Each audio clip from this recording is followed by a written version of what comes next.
15 বছর যারা আওয়ামী ফ্যাসিবাদকে সহযোগিতা করেছে, আওয়ামী স্বৈরাচারের উচ্ছিষ্টভোগী ছিল, যারা দুর্বৃত্তায়ন করেছে, তাদেরকে মিছিলের জায়গা দেওয়া হবে না। আর 500 কিংবা 5000 কোনো ব্যাপার নয়।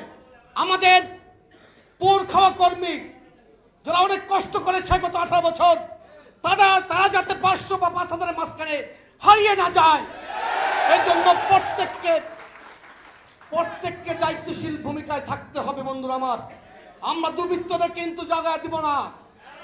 চিহ্নিত আওয়ামী লীগের যারা সমাজের জন্য শত্রু, দুর্বৃত্তপনা করেছে, তাদেরকে কোনোভাবেই দলে নেওয়া যাবে না। দয়া করে এমন কোনো কাজ করবেন না যেই কাজের কারণে বিএনপির জনপ্রিয়তা ক্ষুণ্ণ হতে পারে। কারণ আমরা চাই শীঘ্রই একটি নির্বাচন হবে বাংলাদেশে, যেখানে মানুষ স্বাধীনভাবে ভোট দিবে। সেই ভোটে মানুষ তার পছন্দের প্রার্থীকে তাদের ভালোবাসার ম্যান্ডেট দিয়ে জয় করবে। সেই ভালোবাসার ম্যান্ডেট পেতে হলে মানুষের হৃদয় জয় করতে হবে। মানুষের সামনে বিতর্কিত কোনো ভূমিকায় অবতীর্ণ হওয়া যাবে না।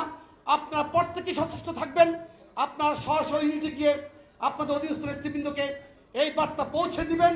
আপনি সেই যে বিশাল মহৎ উদ্দেশ্য নিয়ে রাজনীতি শুরু করেছেন, সেই আপনি যদি পরিবর্তিত পরিস্থিতিতে মনে করেন যে সুযোগ এসেছে, আওয়ামী সন্ত্রাসীরা পালিয়ে গেছে, অতএব বিভিন্ন প্রতিষ্ঠান দখল করতে হবে, কিংবা ভয় ভীতি দেখিয়ে আওয়ামী লীগের সন্ত্রাসীরা যা করেছে তাই যদি আপনি করেন, তাহলে আপনি সেই মহৎ উদ্দেশ্য থেকে সরে গিয়ে ক্ষুদ্র লাভ লোকসানের স্বার্থের মধ্যে ঢুকে গেলেন।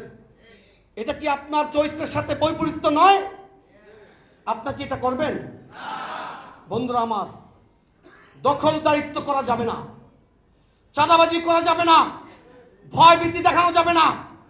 আওয়ামী লীগ যা করেছে গত 15 বছর, আপনারা যদি তা করেন তাহলে তার পার্থক্য নিরূপণ করা হলো না।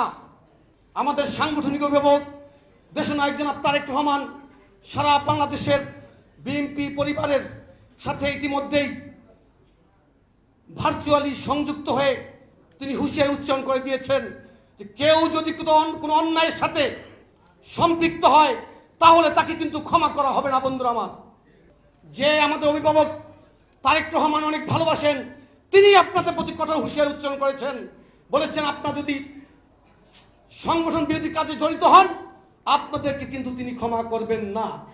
তার সিদ্ধান্তকে আমরা ধারণ করেছি মাত্র। বন্ধুরা আমার, আমরা চাই না দীর্ঘ 18 বছরের আন্দোলন সংগ্রামের কঠিন পথ পাড়ি দিয়ে সামনে যদি আমাদের সোনালী সময় আসে, বিএনপি যদি ক্ষমতায় আসে, তখন আপনার দল থেকে ছিটকে পড়েন, এটা কিন্তু আমরা চাই না।